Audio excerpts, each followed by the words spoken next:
आशा करता हूँ आप सब बहुत अच्छे होंगे। मेरा नाम है सिद्धांत अग्निहोत्री। स्टडी ग्लोस पे आपका बहुत बहुत स्वागत है। सो आई एम बैक। 8 नहीं 9 दिन की ट्रिप के बाद कुछ काम से गया था मैं बैंगलोर। तो मैंने कहा चलो तिरुपति और मल्लिकार्जुन के भी दर्शन कर लिए जाएं। तो वहाँ सब गया था मैं। आई एम रियली सॉरी, मैं आपको इन्फॉर्म नहीं कर पाया। कुछ बच्चे मिले थे मुझे वहाँ पे, कहते सर आप यहाँ कहाँ। मैंने कहा बस यार आ गए। तो ठीक है। तो अब शुरुआत करेंगे कनाडा से। कनाडा में काफ़ी कुछ हुआ है। वैसे तो अतुल सुभाष के साथ जो हुआ वो नहीं होना चाहिए था, लेकिन कनाडा में जो कुछ हो रहा है वो तो होना ही चाहिए। देखिए, दो न्यूज़ हम यहाँ पे कवर करेंगे। सबसे पहली खबर ये है कि जो इंडियन स्टूडेंट्स हैं, 3 इंडियन स्टूडेंट्स 1 दिसंबर को, जो गुर आशीष सिंह अभी आए थे 6 महीने पहले पढ़ाई करने पोस्ट ग्रेजुएशन के लिए, 1 दिसंबर को ऑन्टोरियो में उनके रूममेट ने उनको जान से मार दिया। आप समझ रहे हैं। दूसरी खबर यह है, ठीक 5 दिन बाद 6 दिसंबर को निकिता राजपूत बॉन फायर नाइट के लिए गई थी, पेट की टहनी उनके ऊपर गिर गई। हर्षनदीप सिंह को एक गैंग ने मार दिया यहां पे एडमिंटन जो टाउन है। 3 इंडियन स्टूडेंट्स, हमारे भारतीय जो स्टूडेंट्स है वो खतरे में है। ये नफरत बोई है किसने? जस्टिन ट्रूडो ने। तो इंडिया ने इस पे रिस्पॉन्ड किया है और बोला है कि ऐसे ये बहुत गलत है और विजिलेंट रहें, सतर्क रहें, वरना बहुत दिक्कत हो सकती है। ये एडवाइजरी जो है इंडिया ने, इंडियन गवर्नमेंट ने जारी की है। जो रणदीप जायसवाल हैं, हमारे मिनिस्ट्री ऑफ एक्सटर्नल अफेयर्स के स्पोक्स पर्सन, उन्होंने ये बोला है। और साथ ही साथ वीज़ा की भी प्रॉब्लम चल रही है। तो अब यहाँ पे कनाडा मीडिया जो है वो बहुत ज़्यादा मिस इन्फॉर्मेशन फैला रहा है, भारत की इमेज को बहुत मेलाइन कर रहा है एक तरीके से। तो इसीलिए जो है ये दिक्कत सामने आ रही है।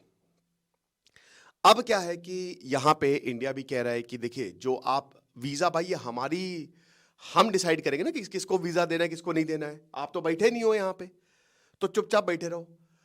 आप कौन होते हो हमको ये बोलने वाले कि हम किसको वीजा दें? क्योंकि वीजा, भारत जो है वीजा डिनाई कर रहा है इस समय, और कनाडा जो है वो यही आरोप लगा रहा है। ये तो पहली खबर। लेकिन उससे बड़ी खबर ये है कि जस्टिन ट्रूडो रिजाइन दे सकते हैं। बात करेंगे उस पर। लेकिन दोस्तों, अब 19 दिसंबर को हमारी क्लास होने वाली चाणक्य नीति पे, तो अभी तो नहीं हुई थी काफ़ी दिनों तक। मैंने टाइम टेबल शेयर किया, 31 दिसंबर तक मैं पूरा कोर्स खत्म करूंगा। तो अब हम बात करेंगे वेल्थ मैनेजमेंट की। मजा आ जाएगी।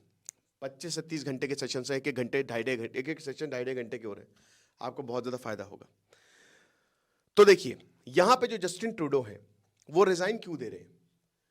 क्योंकि इनकी जो फाइनेंस मिनिस्टर और डेप्यूटी पीएम है फ्रीलैंड, क्रिस्टीना फ्रीलैंड, उन्होंने रिजाइन दे दिया है। प्रोरोगेशन हुआ और उन्होंने रिजाइन दे दिया है।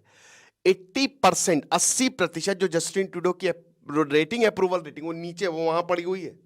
आप समझ रहे हैं।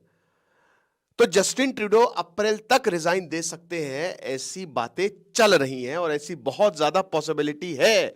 जो इंटरनल अनस्टेबिलिटी है वो बहुत ज्यादा बढ़ गई है। ये बचेंगे नहीं बचेंगे, लिबरल पार्टी भैया जीतेगी नहीं। हमारे लिए बहुत अच्छा होगा कि पियरे पोलिवर, जो कंजर्वेटिव पार्टी के लीडर हैं, वो प्रधानमंत्री बन जाए। अगले अक्टूबर में इलेक्शन होने, हो सकता है उससे पहले भी हो जाए, क्योंकि पार्टी के अंदर finance minister, defence minister, home minister, these are the big 3।